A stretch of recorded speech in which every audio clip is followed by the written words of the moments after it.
Well, we're back out in the shop again, and in my last video I posted, I showed you all a Kreg Jig that I made really quickly to help me with some t-shirt racks I was building for a company, a t-shirt company. And it works so well that I decided to make a more permanent version, something I can hang on to for the next few years. And I started looking around on different websites, looking at different industrial versions of mortise or pocket hole machinery, Kreg jigs, Kreg machinery. And man alive, the price tag they want for these things is incredible. Just for a mid-grade like Foreman Kreg jig, something you'd see in a real small cabinet shop or a garage guy have, they want $840 for a machine that drills a hole on an angle. Anyway, that's not going to happen. I went and built one. It's a foot operated machine. I'm going to show it to you here in a second. And I think the whole project I might have 50 bucks in. And I made something nice. I used some cabinet grade scrap material I had laying around. I went out and bought a little bit of hardware. I bought a couple electric switch for my vacuum system for it. And most everything else I just had laying around the shop. So it wasn't an expensive build. It did take a little time. I probably got about 10 hours into it, but that's also a design process and making sure everything's working right. So anyway, guys, I hope you like it. In the next month or two, I started ordering parts to build a pocket hole machine similar to the Foreman Kreg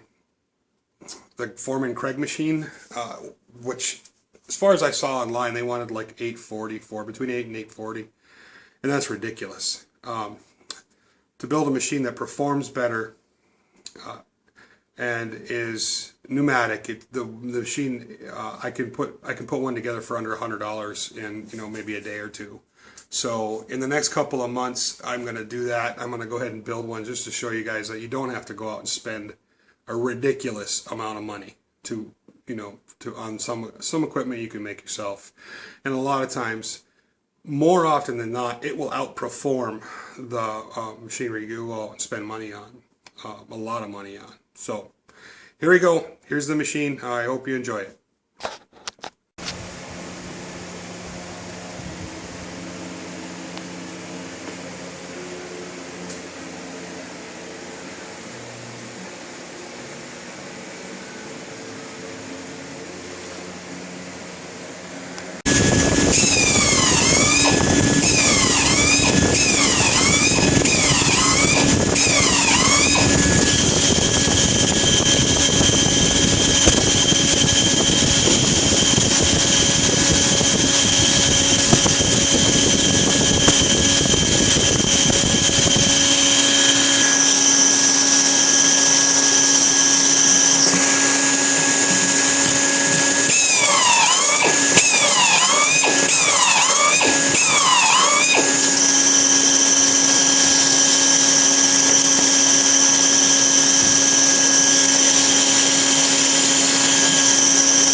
So on my old one, I have this homemade toggle clamp on top, and then this is attached to the foot pedal down here, so when I actuate it, it closes and pinches the board in between the little mini Kreg and here, and that way I can drill my hole. What I don't like about this is that this is sticking way up.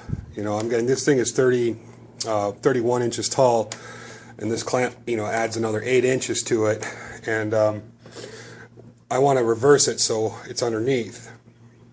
So all that is mostly hidden, with the exception of the actuating rod here. So what I've done is I went in the house and I grabbed a sketch pad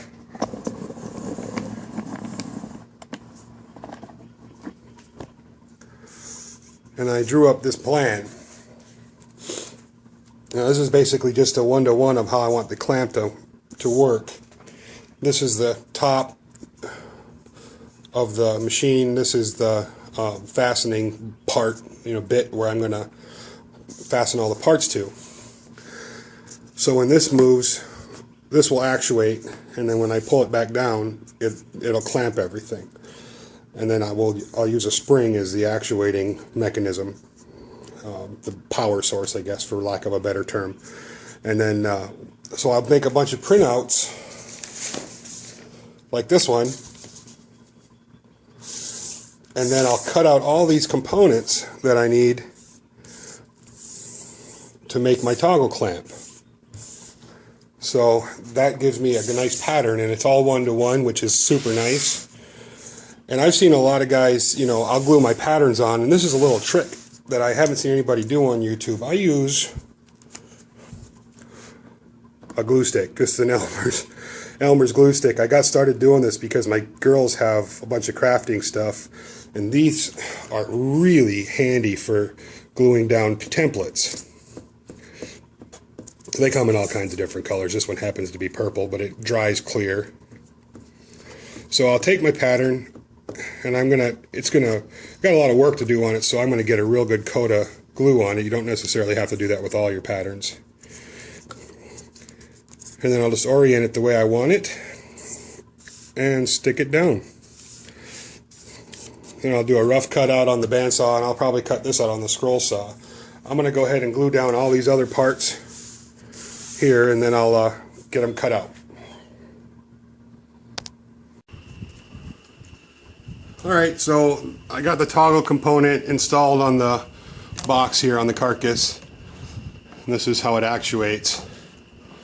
I was hoping to get about 3/4 of movement of actuation, but let me see if I move you over here.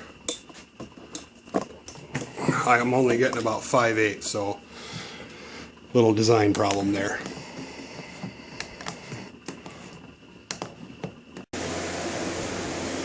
Okay, I've installed some, this is actually skateboard tape, so my foot won't slide around when I'm pressing down on the foot pedal. And the last little bit here I'm doing is installing some linkage that connects the foot pedal to the lever that actuates the toggle clamp. And whenever I'm in a position where I see a lot of use, this is going to get up and down a lot of times. I'm not just going to run a bolt through here, because the bolt has a serrated edge on it. It will act like sandpaper. So what I'll do is I'll install a bearing in both positions where there's going to be a lot of wear. These bearings you can pick up out of old roller skates, or inline skates or skateboards. I buy them new. They're about $10–12 for a set of 8, and I use them whenever I'm using this kind of position. It's going to get a lot of wear. And a 5/16 bolt fits quite nicely right through the middle. There's a little bit of play, but not a whole lot, not enough to make a difference on what we're doing. So this is it. I got to install this linkage and a switch for my vacuum system, and we'll be done. So I'll be able to show you this here real quick.